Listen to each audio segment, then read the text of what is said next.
إن الحمد لله نحمده ونستعينه ونستغفره ونعوذ بالله من شرور أنفسنا ومن سيئات أعمالنا من يهدي الله فلا مضل له ومن يضلل فلا هادي له وأشهد أن لا إله إلا الله وحده لا شريك له وأشهد أن محمدا عبده ورسوله أما بعد فإن خير الحديث كتاب الله وخير الهدي هدي محمد صلى الله عليه وسلم وشر الأمور محدثاتها وكل محدثة بدعة وكل بدعة ضلالة وكل ضلالة في النار السلام عليكم ورحمة الله وبركاته আমরা গতদিন যেখানে শেষ করছি সেখান থেকে শুরু করব ইনশাআল্লাহ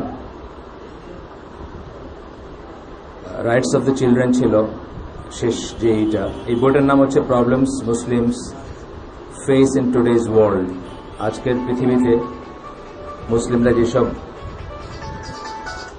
সমস্যার সম্মুখীন হন সেই সমস্ত সমস্যাগুলো নিয়ে আমরা পড়াশোনা করতেছি মোস্টলি সোশ্যাল এবং ফ্যামিলি অ্যাফেয়ারের ব্যাপারগুলোই আসতেছে রাজনৈতিক বা আন্তর্জাতিক ব্যাপারগুলো না তার আন্ডারে এটা ছিল যে বাবা মার রাইট কি বাচ্চাদের উপর বাচ্চাদের রাইট কি বাবা মার উপর আমরা মোটামুটিভাবে শেষ করছি বাচ্চারা যদি বিদ্রোহী হয় অথবা যেখানে আমরা শেষ করছিলাম গতদিন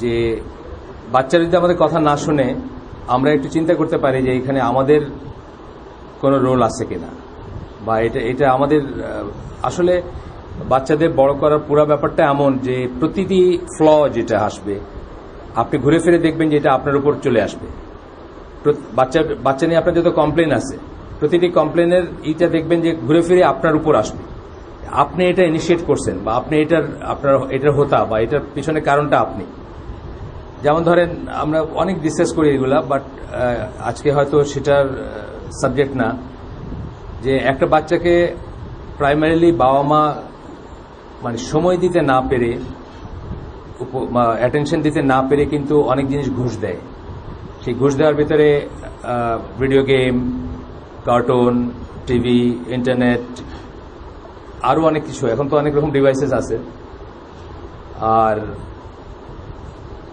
খাবার দাবারের ব্যাপারও আছে আজকাল দেখবেন যে ওবেস না হইলেও ওবেস হওয়ার একটা টেন্ডেন্সি হয়তো ঢাকা শহরে আমি আরবান ঢাকার কথা বলতেছি হয়তো প্রতি 3টা বা 4টা বাচ্চা একটা বাচ্চা দেখবেন যে একটু টেন্ডেন্সি আছে মোটা হওয়ার এটাও কিন্তু এক ধরনের ঘুষ থেকে আসে যে বাবা মা উপযুক্ত সময় দিতে পারে না অ্যাটেনশন দিতে পারে না সারাদিন পরে যখন দুজনই কাজ করে সারাদিন পরে যখন দুজন বাসায় আসে তখন একটা গিল্টি ফিলিং থাকে ফিল করে যে এই বাচ্চাটাকে আমরা ডিপ্রাইভ করছি বা ডিপ্রাইভ হয়েছে সে তখন বাচ্চার যে কোনো আবদার তারা করে ফুলফিল করার চেষ্টা করে এবং অনেক সময় বাড়তি করেও চেষ্টা করে তো আবদার আর কি দিয়ে করবে দুইটা জিনিস ছোট বয়সের বাচ্চারা কি খেলাধুলা পছন্দ করে খাবার দাবার পছন্দ করে জাঙ্ক ফুড ফাস্ট ফুড ইত্যাদি দিয়ে তাদেরকে করে তার থেকে অনেক রকমের সমস্যা হয় ওবেস হওয়া থেকে শুরু করে হাইপার কতগুলো বাচ্চা যারা এখন আমরা হাইপার বলি আর কি মানে হাইপার অ্যাক্টিভ খুব বেশি অ্যাক্টিভ কিন্তু বেশি দুষ্টু কিন্তু দেখা যাচ্ছে কথা বলতে পারে না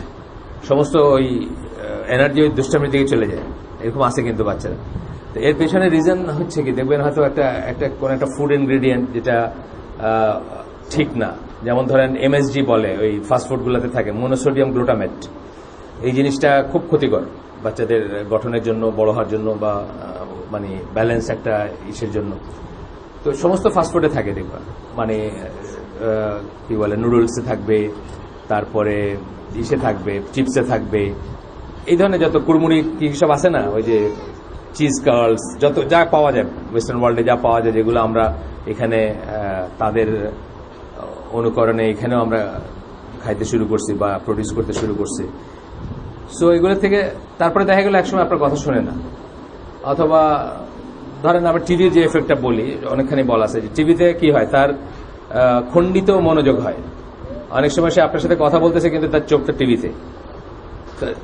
চোখটা টিভিতে কানটা আপনার দিকে মনোযোগটা খণ্ডিত কিন্তু ফ্যাকাল্টিগুলো ভাগ হয়ে গেল এবং এইটারই পরবর্তী এফেক্ট দেখবেন আমি অনেক ফ্যামিলিতে দেখছি যে একটা বাচ্চা হাঁটতেছে বাবা তার পিছন থেকে ডাকতেছে হাঁটতে হাঁটতে কথা বলতেছে সে দাঁড়াচ্ছেও না মানে হাফ অ্যাটেনশন খণ্ডিত অ্যাটেনশন বাবাকে বা মাকে দেওয়া এগুলা এই সমস্ত যে সমস্যাগুলো এগুলা মোরলেস সবই আমাদের দ্বারা ইনিশিয়েটেড বা আমরা দায়ী সেগুলোর জন্য। এই কথাটাই বলতেছেন অন্যভাবে, বলতেছেন যে the vast majority of children will behave correctly if you are following the sunnah and sharia completely. আমরা যদি সুন্নাহ এবং শরিয়া কমপ্লিটলি ফলো করতাম তাহলে বেশিরভাগ বাচ্চারা আসলে কারেক্ট বিহেভিয়ার দেখাইতো। সুন্নাহ কি ওই টিভি বা ঘুষ দেওয়ার সুন্নাহ তো আপনি এটা তো জানেনই। উম্মুল মোমিনদের কথা যদি আপনারা পড়েন, যারা আমাদের সবচেয়ে বড় আদর্শ হবেন মা হিসাবে, আর রাসূল সাল্লাল্লাহু আলাইহি ওয়াসাল্লাম বাবা হিসাবে সবচেয়ে বড় আদর্শ। আপনি পাইছেন নাকি যে কোনো একজন উম্মুল মোমিন তার বাচ্চাদের ছেড়ে বা তার ফ্যামিলি ছেড়ে সারাদিন দাওয়াত দিয়ে বাড়িতেছেন, বাইরে দিনের দাওয়াত, সেটাও পান নাই। সারাদিন কোথাও বিজনেস করে বাড়িতেছেন, পান নাই। চাকরি করে বাড়িতেছেন, পান নাই। বরং উল্টাটাই দেখবেন, হাউস হোল্ড নিয়ে অল্পই তাদের হাউস হোল্ড, সেইটা না হয় ইবাদত। এই দুই কাণ্ডের এক কাণ্ডে তারা আবার কি ভলিউম তার বাড়ানোর উপায় নাই, কমাইতে বলছে। ঠিক আছে, তো উম্মুল মোমিনদের দিকে যে আমরা তাকাই, আমরা দেখবো তাদের আসলে আমরা পড়াশোনা করি না। আমি যেই জন্য বারবার বলি যে সিরা, রাসূল সাল্লাল্লাহু আলাইহি ওয়াসাল্লামের লাইফ, খোলাফায়ে রাশিদিন যারা ছিলেন, যাদের কথা রাসূল সাল্লাল্লাহু আলাইহি ওয়াসাল্লাম বলছেন যে আমার এবং আমার খোলাফায়ে রাশিদিন যারা তাদের সুন্নাহকে আঁকড়ে থেকো, তাদের লাইফগুলো পড়লে আমরা দেখতাম যে তাদের ওয়াইফরা কিভাবে সময় কাটাইছেন, তাদের ওয়াইফরা কি করছেন, তাদের হাউস হোল্ডে কি ছিল, তাদের এই ঘুষ দেওয়ার ব্যাপারগুলো ছিল কিনা, বা এই খাবারের ব্যাপারে তাদের কি ছিল। আমরা এখানে বলছি, এই মজলিসে আগে অনেকবার বলছি যে এখন আমেরিকাতে, এখন না মানে এখন তো 10 বছর আগের কথা, সার্ভে, আমেরিকাতে একটা বাচ্চা 22 বার ফুড কন্ট্যাক্টে আসে, একদিনে 22 বার সে খাবারের সংস্পর্শে আসে। সেটা চুইংগাম হইতে পারে, সেটা চকলেট হইতে পারে, চিপস হইতে পারে, বার্গার হইতে পারে। আমাদের দেশেও এখন আরবান যারা, বিশেষ করে যারা একটু সংগতিপূর্ণ, মানে যাদের সংগতি আছে আর কি, যাদের এফ্লুয়েন্ট যাদের বলি আমরা, তাদের ফ্যামিলিতে মোরলেস এরকমই ব্যাপারটা। 22 বার না হইলেও সারাদিনই কিছু না কিছু চলতেছে। তো রাসূল সাল্লাল্লাহু আলাইহি ওয়াসাল্লামের লাইফ যদি আপনারা পড়েন, ম্যাক্সিমাম 3 বার, ইউজুয়াল 2 বার তারা খাইতেন। ম্যাক্সিমাম 3 বার। যেদিন ফরচুনেট ছিলেন তারা, আল্লাহ যখন তাদেরকে এনাফ দিতেন, সেদিন হয়তো 3 বার খাইতেন। মানে সকালে একটা ব্রেকফাস্ট এবং 2টা, আর না হলে লাঞ্চ এবং ব্রেকফাস্ট একসাথে, ব্রাঞ্চ যেটাকে বলে, 11টার দিকে একবারই খাইতেন, আবার বিকালে একবার খাইতেন, শেষ। তো 2টার জায়গায় 3টা ফুড কন্ট্যাক্ট, 3টার জায়গায় 6টা হইতে পারে, 22টা ফুড কন্ট্যাক্ট। আমাদের কিন্তু এরকমই হয়ে গেছে। আমাদের দেখবেন এখন একটু যারা ওয়েল অফ, যারা তাদের ফ্যামিলিতে সারাদিন কিছু না কিছু চলতেছে, মানে এটা একটা। তো এই সমস্ত কারণ থেকে কিন্তু বাকি জিনিসগুলো আসতেছে, আপনি হয়তো রিয়েলাইজ করতেছেন না, কিন্তু তারপরে আপনি একদিন দেখলেন যে আপনার ছেলে ঠিকমতো বিহেভ করে না, সে খুব বাজে ব্যবহার করে। এই যে ছোট্ট একটা বইটা একটু উঠান তো, বইটা একটু দেখান। হ্যাঁ, লাল বইটা। এই বইটা আপনাদের যার যার মানে মনে করবেন যে প্রয়োজন আছে, আমি মনে করি সবাই প্রয়োজন, কিন্তু এটা আইসিডির একটা দাওয়া এফোর্ট, যার যার প্রয়োজন আছে আপনারা নিয়ে যান, বা মনে করেন যে এটা ওয়ার্থ টেকিং, নিয়ে যান। আমি মনে করি সব ঘরে একটা করে থাকা উচিত, যেটা আপনাকে দেখাই দিবে যে হাও আমাদের বাচ্চাদের আমরাই আনরুলি করে দিই বা করে দিচ্ছি। আচ্ছা, এরপরটুকু হচ্ছে যে আমাদের জীবনে ফিতনা আসে কোথা থেকে বা কিভাবে ফিতনাগুলো আসে। তখন বলতেছেন যে when things in your life are not going the way that you want, it is your fault the vast majority of the time. যখন দেখবেন যে আপনার মতো করে আপনার এইগুলো যাচ্ছে না, আপনার কি বলে, আপনার জীবনে আপনি যেভাবে আপনি জীবনকে দেখতে চান সেরকম যাচ্ছে না, ভাস্ট মেজরিটি টাইম সেটা যাচ্ছে না। বলতে আমরা এখানে কোরআন সুন্নাহর কথা বলতেছি, আমরা এখানে সেকুলার চাওয়া বা আপনার ওয়েস্টার্ন ওয়ার্ল্ডের একটা বাবা যা যেভাবে চায় তার জীবন চলুক, সেই চাওয়ার কথা আমরা বলতেছি না। আমরা বলতেছি কোরআন সুন্নাহর আলোকে যেটা আইডিয়াল হওয়া উচিত, আমরা পালন করতে পারি বা না পারি, ইউজুয়ালি আইডিয়াল কোনটা এটা কিন্তু সবাই বোঝে। যে জন্য দেখবেন বিয়ে করার সময় মানুষ খোঁজ করে দেখে যে এই মেয়েটা বাইরে বাইরে ঘুরে কিনা, এই মেয়েটা পর্দানুসীন কিনা, এর কি বয়ফ্রেন্ড আছে কিনা, এর খোঁজ নেয় কেন। মানে আইডিয়ালটা বোঝে ঠিকই, নিজে আইডিয়ালটা করতে না পারলেও সবাই বোঝে। তো একইভাবে যখন ফ্যামিলি আইডিয়াল ইসে যায় না, ট্র্যাকে যায় না, মানুষ কিন্তু বোঝে যে এখানে সামথিং ইজ রং বা কিছু একটা হচ্ছে না। অধিকাংশ সময় বলতেছেন যে এটা আপনার কারণেই হচ্ছে না, ফিতনাটা আপনি বা আপনার কারণে আপনার লাইফটা আপনার মতো হচ্ছে না। If your relationship is not going well with your spouse, children, parents, family members, or in any other areas in your life, weigh your behavior and action against the sunnah. নিজের আপনার চাল চলনটাকে সুন্নাহর এগেইনস্টে দেখেন। সুন্নার এগেন্সে দেখা মানে প্রথমত সুন্না জানতে হবে, সেটা তো একটা কথাই আমি বারবার বলতেছি। কিন্তু আপনি যদি সুন্না না জানেন সুন্নার এগেন্সে ওজন করতে পারবেন না। যেমন আমি একটা উদাহরণ দিই, হাতটা দিই বাড়ান, এইভাবে হ্যান্ডশেক করা কিন্তু সুন্না। ভাস্ট মেজরিটি অফ দ্য মানুষ এটা জানে না। ভাস্ট মেজরিটি অফ দ্য মানুষ মনে করবে যে এটা হলো ইংলিশম্যানের হ্যান্ডশেক। আর আমাদের দেশে কি করে, দুই হাতে ধৈরা এরকম করে বুকে আইন আবার চুকচুক করে, এটা কিন্তু বেদাত। প্রথমে কথা হলো সুন্না তো জানতে হবে আপনাকে, জানলে তারপরে আপনার বিচার করতে পারবেন আপনার লাইফটা সুন্না অনুযায়ী কিনা।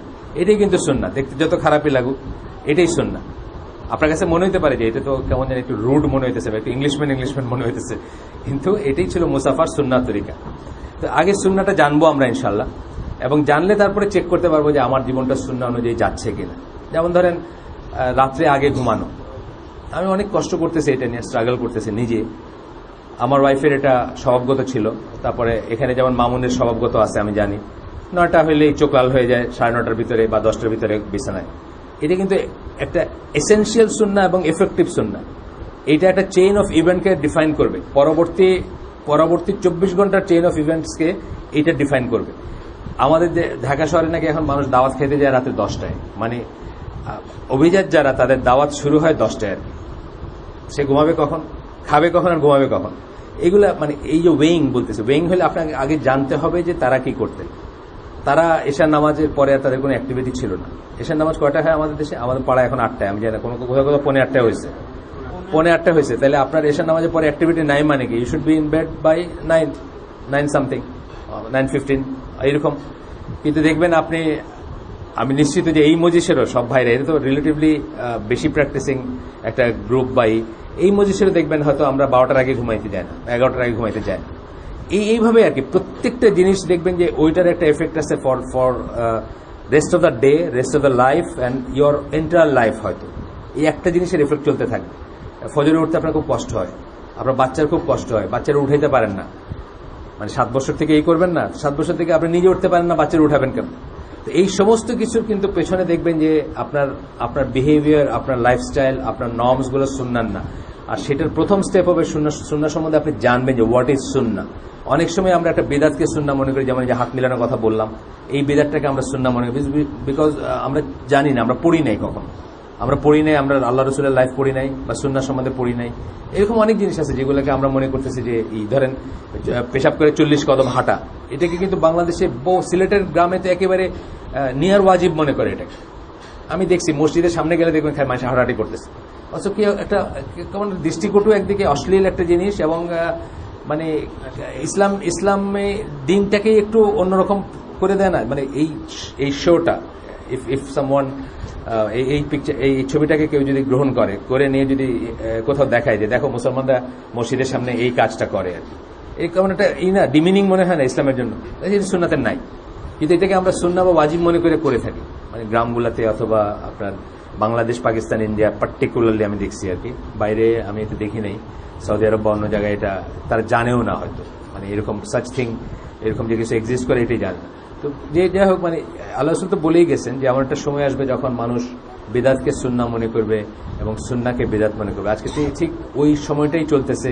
এই জন্য আমরা প্রথমে সুন্নাহ পালন করা বা সুন্নাহ নিয়ে বক্তৃতা শোনা বা দেওয়ার আগে জানতে চেষ্টা করবো হোয়াট ইজ সুন্নাহ, না হলে আমরা ওই ভুলটা করবো। তাই আপনি বলতেছেন যে উনি বলতেছেন, এই ভদ্রলোক, উনি ওনার এই বইটা যারা নতুন শুনলেন আজকে তাদের জন্য বলতেছে যে এটা হচ্ছে একজন কনভার্টেড মুসলিম আমেরিকান, তার লেখা একটা বই। উনি একসময় রেভারেন্ড ছিলেন, মানে যাজক, ধর্মযাজক ছিলেন খ্রিস্টিয়ানদের। এখন উনি আলহামদুলিল্লাহ মানে জুমার খুতবা থেকে শুরু করে ইসলামের উপর অনেক ট্রেনিং প্রোগ্রাম, লেকচার দিয়ে থাকেন।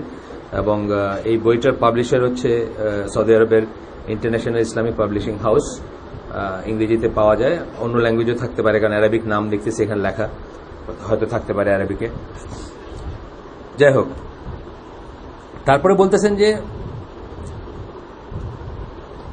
আপনার সুন্নাহকে নিয়ে প্রত্যেকটা জিনিস করতে পারেন। আমি কি ঘুমাচ্ছি সুন্নাহ অনুযায়ী, আমি খাচ্ছি সুন্নাহ অনুযায়ী, 1/3 খাচ্ছি, 1/3 খালি রাখতেছি, মানে ম্যাক্সিমাম যেটা আর কি। আর এটা কিন্তু ম্যাক্সিমাম, এটা মিনিমাম না, এটা ম্যাক্সিমাম। আর মিনিমাম কি, জাস্ট 2 লোকমা, যেটা পিঠ সোজা রাখতে সাহায্য করবে, সেটা হলো মিনিমাম। আমাদের দাওয়াতগুলো ইউজুয়ালি হয় রাত্রে, দেখেন আমাদের দেশে। এই দেখেন আরেকটা আনসাইন্টিফিক, রাত্রে আপনি একদম বিরিয়ানির থেকে নিয়ে কাচ্চির থেকে নিয়ে খেয়ে ঘুমাইলেন আর কি। আপনার শুনতে মনে হয় না যেটা আনহেলদি?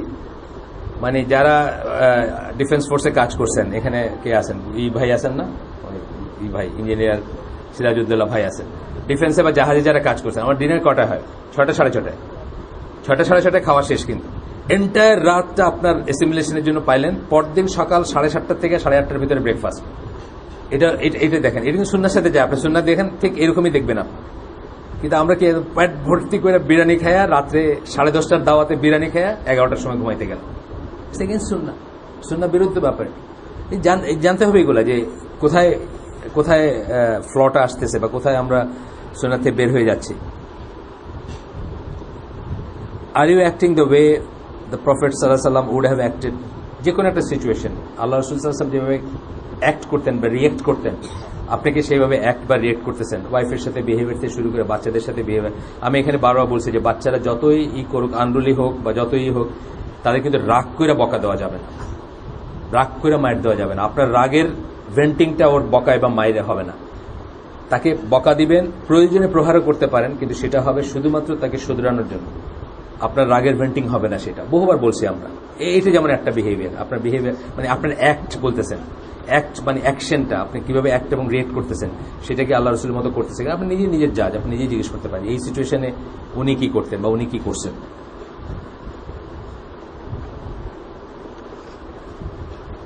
তারপরে বলতেছেন, most of the time your problem ochre because your lower self মানে বেস ইনস্টিংক্ট। কতগুলো আমাদের মানে বেসিক ইনস্টিংক্ট আছে না, রাগ, কাম, আমরা বলি না কাম, ক্রোধ, লোভ, এগুলো হলো আমার বেস ইনস্টিংক্ট। আমি কি সেটার দিয়ে কাজ করতেছি? লোয়ার সেলফ বা লোয়ার দিয়ে কি কাজ করতেছি?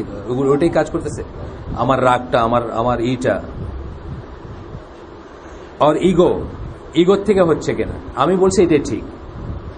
বাড়িতে বা বাসায় বা ক্লাসে অথবা এলসওয়্যার আমি বলছি বলে আমার মুখ দিয়ে, আমি অত ধরেন আমার ভাইটা আমার 16 বছরের ছোট, আমি বলছি, এখন আমি কি করে কথাটা ফিরাই নেব? আমার কথাটা ভুল জেনেও আমি ইনসিস্ট করতেছি না, আমি যেটা বলছি এটাই ঠিক, এটাই থাকবে। এটা হয় আমাদের হইতে পারে কখনো, আমরা সাধারণ মানুষ, কিন্তু আমরা এটা খেয়াল করব। সুন্নাহ is your path to internal happiness. Sunnah follow করা হচ্ছে আপনার ভেতরের প্রশান্তির জন্য একমাত্র উপায় বা রাস্তা, এবং বাইরের ওইটার থেকে আপনার বাইরের বিহেভিয়ারের চেঞ্জটা আসবে।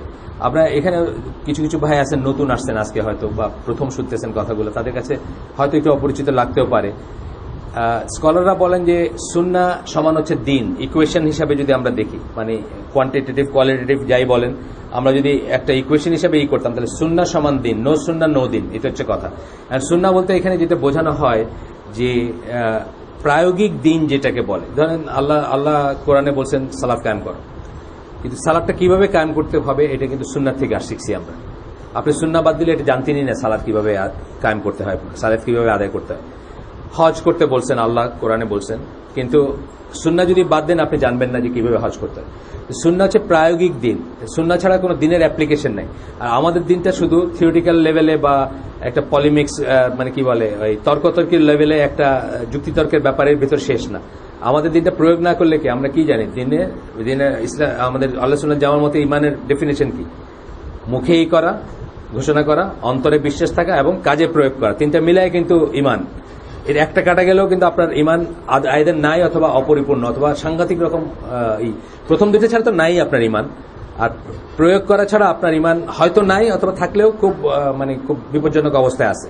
ডিপেন্ড করে কি প্রয়োগ করার কথা। যেমন সালাদ যদি না পড়েন আপনার ইমান নাই।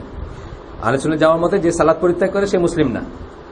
তো এটা হচ্ছে যেমন সালাত একটা অ্যাকশন, এই অ্যাকশনটা যদি আপনার এই অ্যাকশনটা বাদ দিলে আপনি মুসলিমই না। আবার কতগুলো অ্যাকশন আছে যেগুলা ইমানের 77টা শাখা, যেটার কথা আমরা বলি, ফেথ হ্যাজ 77 ব্রাঞ্চেস, একটা বইয়ের নাম, আপনারা যদি চান বাংলায় বইটা পাওয়া যায়, কাটাবনে বা অন্য জায়গায় পাবেন। শোয়াবুল ইমান বইটার নাম, বাংলার নামটা, মানে অরিজিনাল অ্যারাবিক নামটাই ওনারা রাখছেন। এটা ইমাম বাইহাকির লেখা একটা বই, ট্রান্সলেশন পাওয়া যায় বাংলায়, আপনারা এটা কালেক্ট করতে পারেন। যে ইমানের এমন শাখা আছে, এমন শাখা আল্লাহ রাসূল এই হাদিসে কি বলছেন যে সবচেয়ে হাইয়েস্ট হচ্ছে লা ইলাহা ইল্লাল্লাহ, আর লোয়েস্ট হচ্ছে রাস্তার থেকে কোনো ক্ষতিকর বস্তু সরায় ফেলা। ইমানের 77টা স্টেজের ভিতরে, মানে ইমাম বাহাকি বলতেছেন এইভাবে করতেছেন।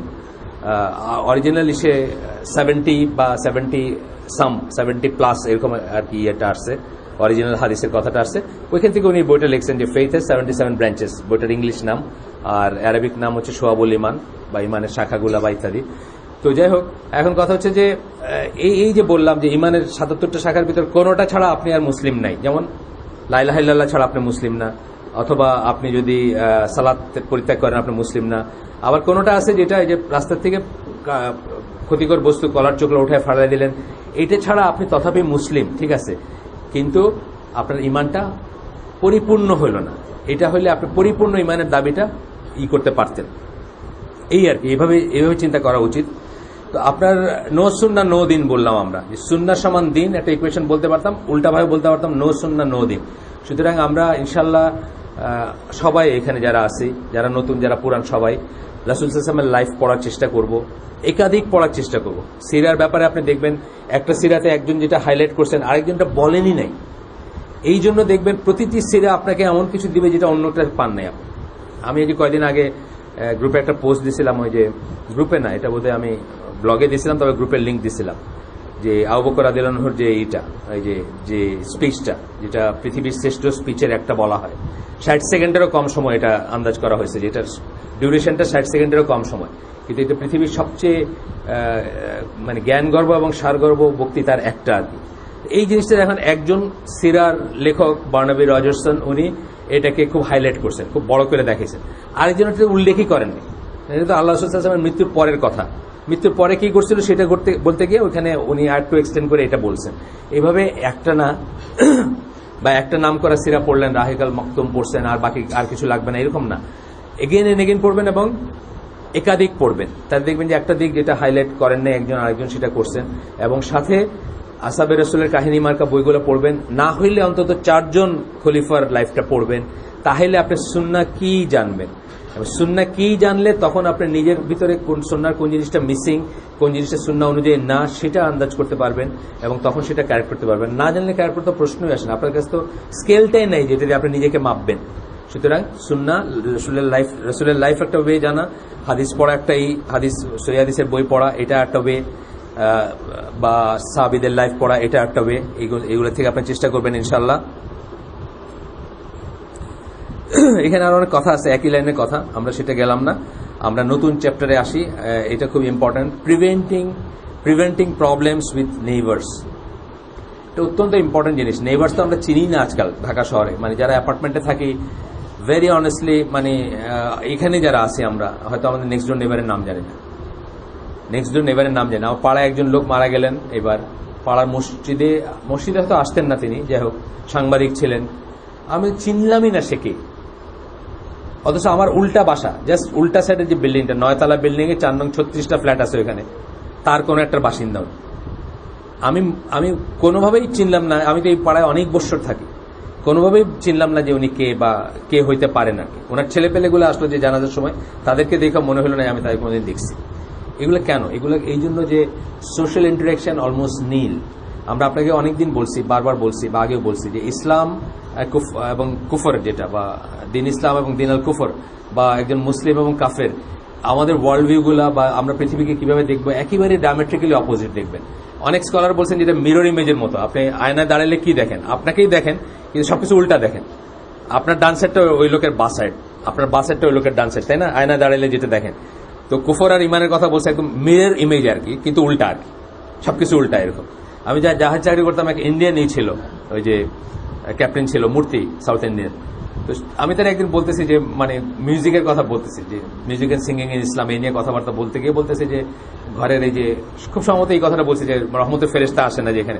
উনি বলে আমাদের তো শুরুই হয় মিউজিক দিয়ে, ঘন্টা বাজায়, why it is all opposite, কেন তোমাদের সবকিছু কি আমাদের উল্টাটা হইতে হবে? তা আমি তার তখন মানে যতটুকু পরিশীলিত ভাষায় বোঝানো যায় যে কুফর আর ইমান বা আল্লাহর আর শয়তানের ট্রেড সবসময় উল্টাটাই হওয়ার কথা, এটা তাকে মানে যত সুন্দর ভাষায় পারছি বোঝাতে চেষ্টা করছি, বিকজ সে হয়তো অফেন্ডেড ফিল করবে। একটা চান্স তার থাকলেও, কোনোদিন ইসলাম নিয়ে পড়াশোনা একটা চান্স থাকলেও সেটা নষ্ট হয়ে যাবে, ওইটুকু খেয়াল রেখে যেটুকু পারছি বোঝাইছি। আসলে আপনি দেখবেন যে এগুলো সবই মিরর ইমেজ আর কি। তো যে কারণে কথাটা বললাম যে ইসলামের প্রতিটি জিনিস হচ্ছে কালেকটিভ। ইসলামের পুরা পৃথিবীটাকে ইসলাম কালেকটিভ দেখে। আপনার জন্মের পরে আজান দেওয়া হয়, সবাইকে জানানো হয় যে আপনার জন্মাইছেন, কালেকটিভ। আপনার আকিকা করা হয়, কালেকটিভ। আপনি আপনি সালাতে যান, ইবাদতে আসি, সালাত কালেকটিভ। রোজা আপনি একা রাখতে পারেন না, সবাই সাথে, আবার লোকেদের সাথে রাখতে বলছেন, লোকেদের সাথে ঈদ করতে বলছেন, লোকেদের সাথে বলছেন না, চাঁদ দেখা লোকেদের সাথে আলাদা করতে পারেন না। আপনি হাদিসগুলো ডিফারেন্ট ডিফারেন্ট ইসে আসছে, যেটা আলাদা ঈদ করতে পারেন না, কমিউনিটির সাথে করতে হবে, কমিউনিটি থেকে আলাদা করতে পারেন না। ইভেন যে আপনি আপনি আপনি যদি নিজে চাঁদ দেখে থাকেন আর কেউ দেখে নাই, আপনি যা দেখছেন সেটা আপনার ভিতরে রাখবেন, এটা আপনি করতে পারেন না, ফিতনা তৈরি করতে পারেন না। গেল আপনার জন্ম, গেল আপনার মৃত্যু, জানাজা কালেকটিভ, আপনার বিয়ে কালেকটিভ। বিয়ে সাক্ষী ছাড়া বিয়ে হয় না। ওয়ার্ল্ডের পৃথিবীর হাইয়েস্ট কোর্টে আপনি যদি এদিকে একটু আগে আসেন, সবাই ওই বাইরে বাইরে বসতেছেন, একটু আগে আসেন, ক্লোজ করে বসি আমরা। ওইদিকে একটা পোর্শন আছে, হ্যাঁ, যাদের ওইদিকে কমফোর্ট ফিল করেন, ঠিক আছে। সো আপনার জীবনের সবকিছু কালেকটিভ। কুফারের কিন্তু সবকিছু ইন্ডিভিজুয়াল। কুফার আপনাকে বলবে যে আমার ভোট আমি দিব, যাকে খুশি তাকে দিব, মানে এটা হলো কুফার। ওই দেশ থেকে আসতে তো এই আইডিয়াগুলা। আমার লাইফ আমি লিড করছে, তোমার কি ম্যাটার করে, তোমার মতো তুমি থাকো, বুঝছেন না, ডোন্ট বদার মি। আমি মানে এটা চূড়ান্ত হচ্ছে, আমি জানি না, একটা র্যাপ ছিল আর কি বহু বছর আগের, 80s-এর, ইটস মাই লাইফ। আপনি শুনছেন কিনা কেউ জানি না। মানে বাপরে বলতেছে যে স্টপ বদারিং মি, স্টপ মানে আমার ওই কি বাবে সবকিছু জানে, এই মাত্র অ্যাটিটিউড নিয়ে আমার সাথে কথা বলুন, আমার লাইফ আমাকে করতে দাও। এটা ঠিক তার উল্টাটা আর কি। কুফারেরই হচ্ছে ইটস মাই লাইফ, আমার লাইফকে আমি যা করি তাই। এটারই তসলিমা নাসরিন মার্কা ওরা বলতেছে আমার শরীর আমার, যাকে খুশি আমি তাকে দিব, কারো কিছু বলার নেই। এটা আলটিমেট এটা হচ্ছে এটা আর কি। কিন্তু ইসলামেরটা তা না। ইসলাম কিন্তু এভরিথিং কালেকটিভ, এভরিথিং কালেকটিভ। জন্ম থেকে মৃত্যু পর্যন্ত আপনি দেখেন প্রত্যেকটা জিনিস কালেকটিভ। এবং সেই কালেকটিভিজমের একটা অংশ হচ্ছে যে আপনার নেইবারকে আপনার কেয়ার করে চলতে হবে। কিসে নেইবারের অসুবিধা হয়, আপনি 4 তলায় থাকেন, আমি 3 তলায় থাকি, আপনি ঢুকঢুক করে বাজাইতেছেন আপনার ওই 500 ওয়াটের একটা জিনিস, আমি ঘুমাইতে পারতেছি না, আমি ইনসমনিয়ার রোগী, আমার ঘুম একবার ভেঙে গেলে 3 ঘন্টায় আসে না, আপনাকে কেয়ার করতে হবে, অবশ্যই করতে হবে। মানে ইসলামের পয়েন্ট অফ ভিউ থেকে করতে হবে। সিভিক সেন্স ওইগুলো তো পরের কথা। আপনি যদি মুসলিম হয়ে থাকেন আপনাকে অবশ্যই কেয়ার করতে হবে যে আমার ঘুম হচ্ছে না আপনার এই বাজনার জন্য, বা আপনার মেয়ের বিয়া লাগছে, আপনি কনসার্ট নিয়ে আসছেন নিচের থেকে, কি বলে আসে না আজকাল, ভাড়াটা নিয়ে আসে, সারা রাত চলতেছে আপনার ওইসব, এই কি করে ওই গিটার বাজায় আর কি, ওই বঙ্গ কঙ্গ চলতেছে আর কি, ব্যান্ড বলে, ব্যান্ড সঙ্গীত চলতেছে, আপনার অবশ্যই কেয়ার করতে হবে, অবশ্যই কেয়ার করতে হবে যে আমি ঘুমাইতে পারতেছি। এটা হচ্ছে ইসলামের নর্ম। বিকজ ইসলামে আমাদের জীবনটা কালেকটিভ, সমাজবদ্ধ, সংঘবদ্ধ জীবন। এই যে আমাদের এই সংস্থাটা যেখানে মানে আপনারা আসেন বা যারা নতুন আসছেন তারা, যে এটার নাম কি, institute for community development. Community কথাটা মানে আসতে করতে সংঘবদ্ধভাবে থাকবেন। আপনি একলা ইসলাম পালন করতে পারেন না, আপনার সালাতি হবে না। আপনার মানে স্ট্রিক্টেস্ট স্কলাররা বলেন জামাত ছাড়া, মসজিদ ছাড়া কোনো সালাতি নাই। তো আপনি যদি একা থাকেন আপনি তো এইটাই পালন করতে পারবেন না। মানে ইসলামের পিলারের সবচেয়ে মানে ইবাদতের সবচেয়ে হায়েস্ট যেটা পিলারের প্রথমটা হচ্ছে শাহাদা, কিন্তু ইবাদতের হায়েস্ট কি, সালাত। মৃত্যুর আগে আল্লাহ রাসূল যে কথা বলছিলেন তার ভিতর সালাত শব্দগুলো বলছিলেন কয়েকবার, অর্থাৎ সালাতের হেফাজত করো। এইটাই আপনি পারবেন না যদি আপনি একা থাকতে চান বা ইন্ডিভিজুয়ালিজম যদি আপনার ভিতর থাকে। এইটার থেকে শুরু হলো এভরিথিং ইজ কালেকটিভ। সুতরাং আমরা যে ইনস্টিটিউট ফর কমিউনিটি ডেভেলপমেন্ট, এটার কথাটা মানিতে ছিল এটা যে এই একটা কমিউনিটি ফর্ম করা। যে আজকাল তো আর মানে কি বলে ফিজিক্যাল কমিউনিটি ফর্ম করা, এটা একটু প্লুটনিক ব্যাপার বা একটু মানে কি বলবো, একটা বায়োবিও বা একটু ইমাজিনারি মানে ইমাজিনেশনের ব্যাপার হয়ে গেছে। বিশেষ করে আমাদের দেশের যে ব্যাকগ্রাউন্ড বা আমাদের দেশের যে অবস্থা, আমাদের দেশের ল্যান্ড খুব কম, জায়গা জমি কম, দেশটা ছোট, বা এখানে অনেক ধরনের রেস্ট্রিকশন আছে।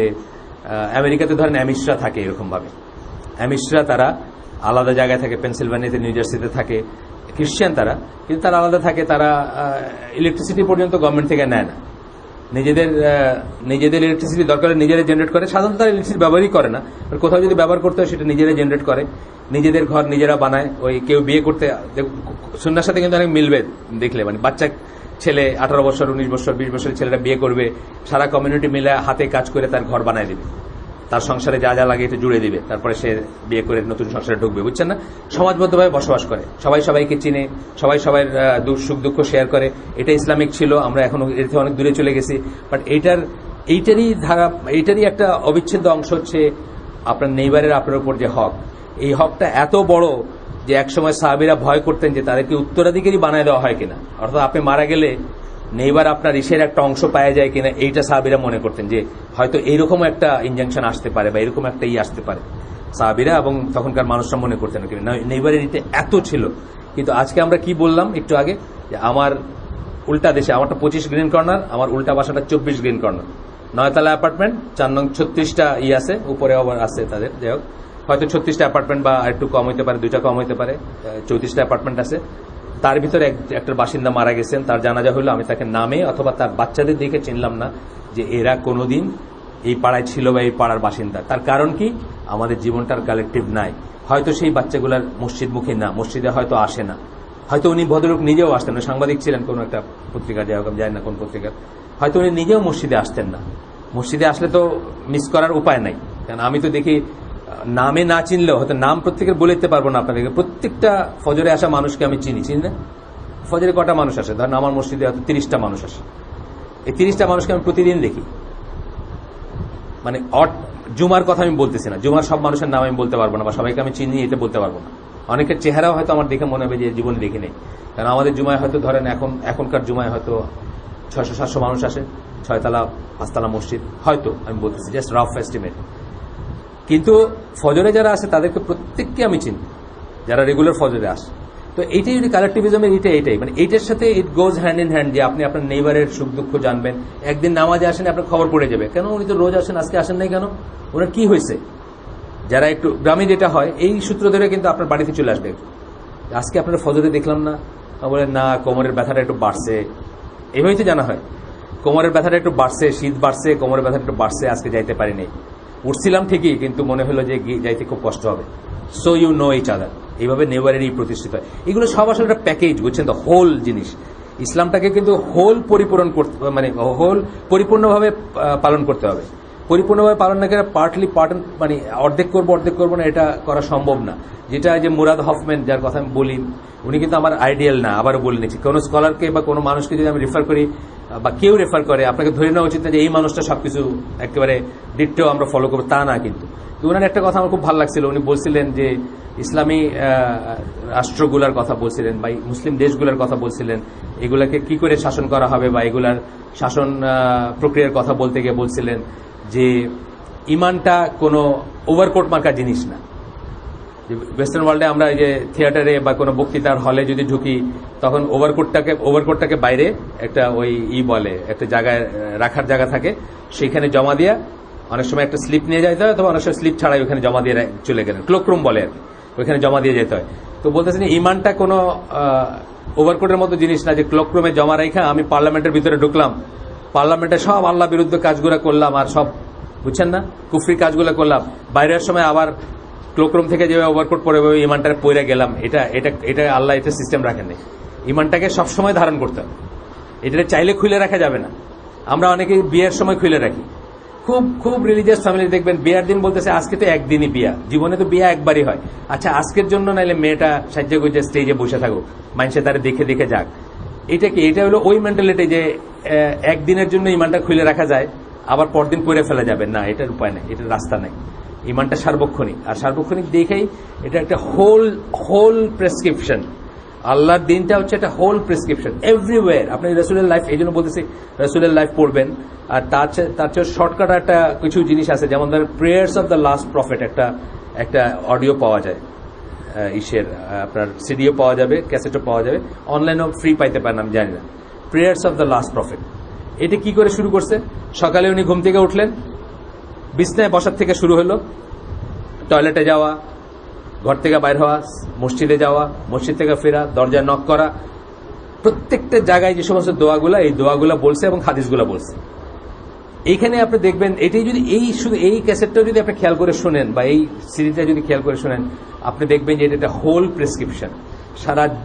সারা দিনের এবং সারা জীবনের প্রতিটি কাজ এর দিক নির্দেশনার আওতায় আসবে। আপনি আমি হয়তো জানি না, এবং জানি না বলে আমরা ওই খ্রিস্টানদের মতো, আল্লাহ রাসূল যে সহিহ হাদিসে বলে গেছেন যে খ্রিস্টান এবং ইহুদিদের কথা বলছেন যে, বা তাদেরকে মিন করে বলছেন যে আমরা তাদেরকে handspan by handspan, cubit by cubit অনুসরণ করব, বিগত এবং হাত তাদের পিছনে যাব। তারা সাপের গর্তে ঢুকলে বা সরীসৃপের গর্তে ঢুকলে আমরাও সেই গর্তে ঢুকবো। আমরাও সেই পথে আসি, বা সেই পথে থেকে আমরা এগুলো তো রিয়েলাইজ করি না। কিন্তু আসলে ওরা মনে করে, মানে খ্রিস্টান, অন্তত লেটার খ্রিস্টানিটি, এখনকার খ্রিস্টানিটি মনে করে বা এটা তাদের ধর্মের ভিতর থেকে আসছে বাইরে হয়ে, এরকম কথাও আছে, উদ্ধৃতি আছে যে সিজারকে সিজারেরটা দাও, জিসাসকে জিসাসেরটা দাও। সিজার মানে কি? শাসক। তারে যা দেওয়ার সেটা তারে দাও, তার প্রতি যে আনুগত্য তাকে দাও। আর জিসাসকে জিসাসেরটা দাও, মানে জিসাসকে তার গড মনে করে, গডকে গডেরটা দাও। আমাদের কিন্তু এটা আলাদা করে কোনো রাস্তা নেই। আমাদের হলো one whole package, one whole prescription. এটা এই জন্য বলি যে ইসলাম হচ্ছে সামথিং টু লিভ। আপনার living, you should live according to Islam or live in Islam. এটা কিন্তু not only for preaching, not only to preach. আমরা অনেকেই মনে করি যে কতগুলো বক্তৃতা ওয়াজের ভিতরে ইসলাম সীমাবদ্ধ, তা না। এই জন্য আমাদের দেশে এই যে সিজন আসতেছে এখন, এই আশ্বিন মাস আসছে, আশ্বিন মাস শেষ হয়ে যাচ্ছে বোধহয়, কার্তিক শেষ হয়ে গেছে বোধহয় না অলরেডি, আজকে শেষ, আশ্বিন শেষ, কার্তিক শুরু হলো, আর কার্তিক শুরু হলো। তো আপনার এই সিজনে আরেকটু পরে, আরো 2 মাস পরে দেখবেন, বা আরো 2 মাস না, সরি, আর 15 দিন 1 মাস পরে দেখবেন, আমার সিলেটে কথা বলতেছে, আমার মনে করি এলসওয়্যারও সেম বাংলাদেশে, যে প্রতি 1 মাইল যেতে যেতে দেখবেন একটা চান্দোয়া টানানো আছে, এর ওয়াজ হবে রাইতের বেলা, সারা রাত ধরে ওয়াজ হবে, দোয়া হবে, অনেক কিছু হবে। কিন্তু মানুষের জীবনে কোনো চেঞ্জ আসে না, কারণ মানুষ জীবনে ধারণ করতে পারে না, বা এটা জীবনে ধারণ করার জন্য বলা হয়েছে এটাও মনে করেন না। মনে করেন সওয়াব হাসিল করতে গেছি, ইসালে সওয়াব মহফিল, বা একটা সওয়াব হাসিল করে চলে আসলাম।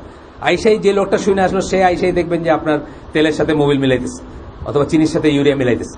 সে মনে করছে ওইটা ওইখানে শুনছি, ওইটা ওইখানকার ব্যাপার, এটা এখানকার ব্যাপার আলাদা। কিন্তু এটাকে একটা টোটাল এজ এ হোল নিতে হবে জীবনের, মানে ইসলামকে হোল নিতে হবে এবং ইসলাম অনুযায়ী জীবনযাপন করতে হবে, তবেই এটা হলো ইসলাম। কিন্তু জীবনযাপন একটা জীবন ব্যবস্থা। এই জন্য আমরা ইসলামকে ধর্ম বলি না, জাস্ট বাংলায় ধর্ম বলতে যেটা বোঝায় ঠিক সেটা বলি না।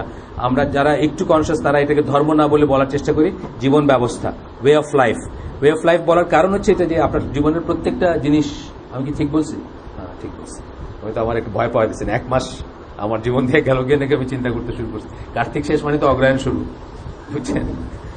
একদিন মাইনাস হয়ে গেছিলাম, আমি ছেলের কথা জানি, মানে একদিন ঘুমায় পরদিন উঠছে ঢাকায়, আপনার মুগদা পাড়ায়, কি জানি হয়েছিল তার, ডাক্তার তার ঘুমের ওষুধ খাইতে বলছে, ঘুমের ওষুধ খাই ঘুমাইছে, একটা দিয়ে সে জানে না, তার লাইফে নাই আর কি। সোমবার ঘুমাইছে, বুধবার উঠছে, বুঝছেন না, মঙ্গলবার মাঝখান থেকে মিসিং তার জীবন থেকে। তা আমি চিন্তা করতেছিলাম হঠাৎ করে যে আমি কি মিস করলাম নাকি বড় কিছু। আজকাল বাংলাকে আমরা অ্যারাবিক ডেটটা বলতে পারবো নাকি আজকে? কেউ একজন, হ্যাঁ 2 জন। কত সালের 2 তারিখ? 37। মাশাআল্লাহ, তা তো অনেকে বলতে পারছেন। এটা একদিন কাটাবন মসজিদে হিজবুল্লাহ ভাই বলতে জিজ্ঞেস করতেছেন যে এখানে কেউ কি বলতে পারবেন আজকে হিজরি ক্যালেন্ডারে কত তারিখ? অলমোস্ট কেউ বলতে পারেন নাই। তো বলতেছে আজকে যদি বাংলা নববর্ষ বা ইংরেজি নববর্ষ হইতো, বিশেষ করে বাংলা নববর্ষ, ওই জায়গাটা কাটাবনটা তো রমনা এলাকায় না, যে আমি মসজিদে ঢুকতে হয়তো আধা ঘন্টা দেরি হয়ে যেত এইটুক পথ আসতে। কিন্তু আজকে ইসলামিক ক্যালেন্ডারের প্রথম দিন, ওই দিন পয়লা মহরম ছিল আর কি, একজনও মানে ঠিক মতো কনফিডেন্টলি বলতে পারলেন না যে আজকে মহরমের 1 তারিখ। তো এখানে মাশাআল্লাহ আমাদের মজলিস খারাপ না, বেশ অনেকজন হাত তুলছেন, সালটাও বলে দিতে পারছেন 37, আলহামদুলিল্লাহ প্রোগ্রেস করতেছি আমরা। যাই হোক, তো যেটা আবার যেটা আমরা একটু সরে গেছি অরিজিনাল ইস্যু থেকে, যদি সরে যাওয়াটা অবশ্য সঙ্গত, কারণ এই জিনিসটা বুঝতে হবে যে আপনার লাইফের হোল, ইসলাম হচ্ছে একটা হোল প্যাকেজ, যার সবটুকু পালন করবেন। কিছুটা আল্লাহ কোরআনে বলছে তোমাকে তাহলে কিতাবের কিছুটা বিশ্বাস করো, কিছুটা করো না, কিছুটা নেবেন, কিছুটা নেবেন না, এর কোনো স্কোপ নাই। হ্যাঁ, আমরা তার মানে এটা না যে আমরা পারফেক্ট হয়ে যাবো, আমরা সবাই রাসূল সাল্লাল্লাহু আলাইহি ওয়াসাল্লাম হয়ে গেলাম বা তার মতো হয়ে গেলাম, এটা সম্ভব না, বা হয়ে যাবো এটাও ঠিক না। কিন্তু যেটা বলতেছেন, যেটা স্কলাররা এগেইন এন্ড এগেইন বলেন, ইউ মাস্ট অ্যাকনোলেজ ফার্স্ট যে ইসলাম হচ্ছে একটা হোল জিনিস, সবটুকু আপনার জীবনের তার আওতায় আসবে। তারপরে দেখা গেল যে আপনি কেউ 95, কেউ 99, কেউ 96, কেউ 70% পালন করতে পারতেছেন, 30% পারতেছেন না। ইনশাল্লাহ আমরা নিজেও যে পারতেছেন না উনিও তার জন্য দোয়া করবেন, বাকিরা তার জন্য দোয়া করব। আমরা চেষ্টা চালাই যাবো যাতে আমরা ওটার উপর চলে আসি। কিন্তু অ্যাকনোলেজ করাটা হচ্ছে প্রথম কথা। অ্যাকনোলেজ করা যে আমার জীবনের কোনো অংশ মানডেন সেক্রেট বলে আলাদা কিছু নেই, মানডেন অথবা সেক্রেট, তার সবটুকু এটার আওতায় আসে, ইসলামের আওতায় আসে। এটা অ্যাকনোলেজ করা হচ্ছে প্রথম কাজ। তারপরের কাজ হচ্ছে আস্তে আস্তে করে আমি যতটুকু পারি ততটুকু বাড়াবো, এবং যত বেশি পারি তত বেশি নিজেকে ইসলামের আওতায় নিয়ে আসবো বা ইসলামের প্র্যাকটিসের আওতায় নিয়ে আসবো। এই অ্যাকনোলেজ করাটা হচ্ছে প্রথম কাজ। যেমন আপনি হারামের সাথে আছেন, আপনি ব্যাংকে চাকরি করেন, কথার কথা, আপনার জন্য হয়তো খুব ডিফিকাল্ট কালকে সকালে চাকরিটা ছেড়ে দেওয়া, উই আন্ডারস্ট্যান্ড, এটা সবাই বুঝবে। আপনার হয়তো ধরেন কথার কথা আমি বলতেছি, আপনার 20 জন মানুষ আপনার উপর ডিপেন্ডেন্ট, সবাইকে আপনার একটা বেতন থেকে তারা পান, হ্যাঁ আপনার জন্য ডিফিকাল্ট, কালকে সকালে আপনি পারবেন না। এরকম আমরা মানুষ চিনি যারা কান্নাকাটি করেন সুদী ব্যাংকে চাকরি করা নিয়ে, কিন্তু চট করে ছাড়তে পারতেছেন না, এরকম মানুষ চিনি আমরা। তো প্রথম স্টেপটা হচ্ছে যে উনি সিরিয়াসলি অ্যাকনোলেজ করবেন যে yes it is not right, আমার এটা ঠিক না, আমি হারামের উপরে আসি। এটা যদি অ্যাকনোলেজ করেন, সেকেন্ড স্টেপ হবে সেটার জন্য চেষ্টা করা যেন এখান থেকে বাইর হয়ে আসে। মানে মিনিংলেস অ্যাকনোলেজও আবার সবসময় ঠিক না, ফিকের করা বলি আমরা যেটাকে, মানে চেষ্টা থাকতে হবে যে আমি এখান থেকে বাইর হয়ে আসবো, আমি আমার খরচটাকে কাট ডাউন করবো, আমার লাক্সারিগুলো কমাবো, আমার বাহুল্যগুলো কমাবো, যাতে আমার জন্য ইজিয়ার হয়। অনেক সময় আমরা দেখছি, আমার এক দিনী ভাই আছেন স্ট্যান্ডার্ড চার্টে চাকরি করতেন, আমি তাকে বলছিলাম যে ইসলামিক ব্যাংকগুলোতে করতে পারেন না, অনেক বছর আগের কথা, এটা 15-20 বছর আগের কথা। উনি বললেন যে এনাম ভাই আমার প্যাকেজটা একদম স্ট্রেট হাফ হয়ে যাবে, মানে আমি যদি 1 লাখ টাকা পাই তাহলে আমি 50,000 টাকা পাবো, কথার কথা। আমি তাকে বলি নাই কষ্ট পাবেন দেখা, অথবা যে দাওয়াতের শেষ এই লিঙ্কটাও কেটে যাবে দেখা। ওনার লাইফে কিন্তু 50%-এর বেশি বাহুল্য ছিল তখনই, মানে যে 50% বলতেছেন কাট করবেন, কাট মানে কমে যাবে, ওই 50% ওনার 50% বেশি বাহুল্য ছিল ওনার লাইফে। অসম্ভব এক্সট্রাভ্যাগেন্ট ছিলেন উনি, এখনো তাই, এখনো তাকে যতদূর জানি আমি তাই, কিন্তু তখনও তিনি অসম্ভব এক্সট্রাভ্যাগেন্ট ছিলেন। এমন কিছু রিকমেন্ডেড কাজ উনি হয়তো করতেছেন। দেন আপনার বাসায় আসার সময়, কথার কথা, আপনার বাসায় আসার সময় 1 কেজি জাম্বুরা না তো, জাম্বুরা একটু টু মাছ হয়ে যায়, 1 কেজি পেয়ারা নিয়ে আসতে চলতো। কিন্তু উনি হয়তো ঢাকার বেস্ট বেকারি যেটা, সেটার থেকে হয়তো 1000 টাকার ওই আপনার কি বলে স্ন্যাক্স টাইপের জিনিস নিয়ে আসতেছেন, বা বেকিং যেগুলা বেকারি মেটেরিয়াল যেগুলা, স্টাফ যেগুলো আর কি, কেক পেস্ট্রি বা এইসব নিয়ে আসতেছেন, যেটা আদৌ প্রয়োজন নাই এবং যেটা আদৌ আমার এক্সপেকটেশন না, বা আমাদের যার বাসায় যাচ্ছেন তার এক্সপেকটেশন না। এই যে জিনিসটা বাহুল্য বলবেন না, অবশ্যই বাহুল্য। আর এইটার জন্য হারামের সাথে থাকা, এটা তো মানে কিছুতেই জাস্টিফাই করা যাবে। হারামের সাথে জাস্টিফাই করুন ওই রকম জায়গায় যখন থিংস আর ফলিং অ্যাপার্ট, মানে আপনার 20 জন ফ্যামিলি মেম্বার, আপনি গ্রামে একটা দুস্থ পরিবারের দায়িত্ব নিচ্ছিলেন, মাঝখান দিয়ে এভরিবডি উইল বি মানে অন দ্য স্ট্রিট, বা লিটারেলি কপট দক্ষিণ যদি আপনি আজকে চাকরিটা ছেড়ে দেন। এইরকম জায়গায় হয়তো আপনি একটা অবকাশ নিতে পারেন যে আল্লাহ আমি চেষ্টা করতেছি, আমি চেষ্টা করবো ইনশাল্লাহ। কিন্তু যেখানে আপনি এইরকম লাক্সারি একটা লাইফ লিড করতেছেন, সবই বাহুল্য, আপনার 70% অফ দ্য এক্সপেন্ডিচার যেটা আপনি স্পেন্ড করেন সেটাই বাহুল্য, সেখানে তো আপনি জাস্টিফাই করতে পারবেন না আল্লাহর কাছে। সুতরাং অ্যাকনোলেজ করা হচ্ছে ফার্স্ট স্টেপ, ঠিক আছে আমরা বললাম, অন্তত অ্যাকনোলেজ করবেন, সবাই পারফেক্ট হয়ে যাবো না একদিনে। তারপরে কি করবেন, আপনি চেষ্টা করতে থাকবেন যাতে ওয়ান স্টেপ এট এ টাইম একটু করে আপনার বাহুল্যগুলো শেড করবেন, বেসিকের ভিতর চলে আসবেন। বেসিকের ভিতর চলে আসার পরেও যদি দেখেন আপনি ছাড়তে পারতেছেন না, আরো একটু আল্লাহর কাছে চাবেন, দোয়া করবেন নিজে আল্লাহর কাছে। মানে যে কোনো প্রচেষ্টা আমাদের, আমি চাইলে কিন্তু জান্নাতে যেতে পারবো না, চাইলে দিনদার হয়ে যেতে পারবো না, চাইলে আমি কিন্তু ভালো মুসলিম হতে পারবো না। সব এই ধরনের সব কিছু মুসলিম বিশ্বাস মতে শুরু হবে কি দিয়ে? শুরু হবে আল্লাহর কাছে চাওয়া দিয়ে, যেটা একটা সুন্নাহ। আপনার জানেন হয়তো আল্লাহ রাসূলের কাছে কোনো ব্যাড নিউজ আসলে বা কোনো আসলে সমস্যা আসলে উনি 2 রাকাত সালাত আগে পড়তেন। আপনারাও সেটা করতে পারেন যে আপনার একটা ডিসিশন নেওয়ার আগে, কোনো একটা ক্রাইসিস ম্যানেজমেন্ট বলেন, আমরা যারা কর্পোরেটে চাকরি করেন, জাহাজে আছে না ক্রাইসিস ম্যানেজমেন্ট টিম, কোনো একটা বড় কিছু হলো সাথে সাথে আপনি একটা ডাকলেন কয়েকজন মানুষকে, 2 জন বা 3 জন যারা এটাতে রোল রাখতে পারবে, ডাইকে আপনি ক্রাইসিস ম্যানেজমেন্ট টিম করলেন, তারা ওইখান থেকে কোঅর্ডিনেট করবে বা করবে কীভাবে, যে এক একটা ইন্ডাস্ট্রি বা এক একটা ইসে এক এক রকমের কন্টিনজেন্সি থাকে, সেটা অন্য জিনিস। কিন্তু আপনার মুসলিম হিসাবে আপনার ক্রাইসিস ম্যানেজমেন্ট শুরু হবে কি দিয়ে? আল্লাহর কাছে চাওয়া দিয়ে।